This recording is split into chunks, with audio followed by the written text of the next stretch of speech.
এটি ভারতের সেই কুণ্ড যেখানে ভগবান পরশুরাম তার মাকে হত্যার পর হাতে লেগে থাকা কুঠার থেকে মুক্তি পেয়েছিলেন। এই কাহিনী মহান ঋষি যমদগ্ন এবং তার পতিব্রতা স্ত্রী রেণুকাকে নিয়ে।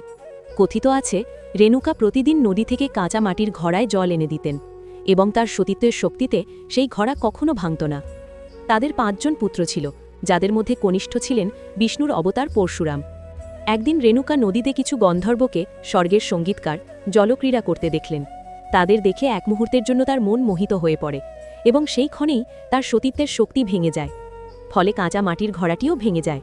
যখন তিনি আশ্রমে ফিরে এলেন, তখন ঋষি যমদগ্ন নিজের তপবলে জানতে পারলেন যে তার স্ত্রীর মন বিচলিত হয়েছিল।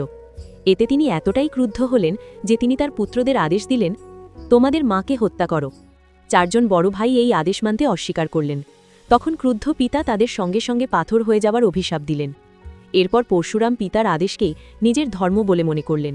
ভারাক্রান্ত হৃদয়ে তিনি কুঠার তুললেন এবং নিজের মায়ের শিরশ্ছেদ করলেন।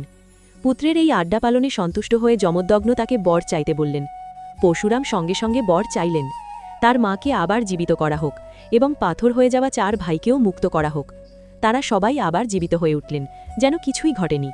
কিন্তু কাহিনী এখানেই শেষ নয়।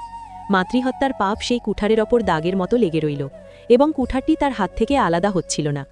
সেই পাপ থেকে মুক্তি পেতে তিনি বহু তীর্থে ঘুরে বেড়ালেন, কিন্তু কোনো তীর্থই সেই কুঠারকে তার হাত থেকে ছাড়াতে পারল না। অবশেষে তিনি পৌঁছলেন পূর্ব হিমালয়ের লোহিত নদীর তীরে। এই কুণ্ডের জলে হাত দিতেই এক অলৌকিক ঘটনা ঘটল। কুঠারটি আপনা আপনি তার হাত থেকে ছুটে গেল। এই পবিত্র স্থানটিই আজ অরুণাচল প্রদেশে পরশুরাম কুণ্ড নামে পরিচিত। আজও প্রতিবছর মকর সংক্রান্তিতে হাজার হাজার ভক্ত এই বিশ্বাস নিয়ে এখানে স্নান করতে আসেন যে এই কুণ্ড তাদের সমস্ত পাপ ধুয়ে দেয়, ঠিক যেমন এটি স্বয়ং ভগবান পরশুরামকে পাপমুক্ত করেছিল। ভগবান পরশুরামকে হৃদয় থেকে মানেন এমন সকল ভক্তরা কমেন্টে অবশ্যই লিখুন, জয় পরশুরাম।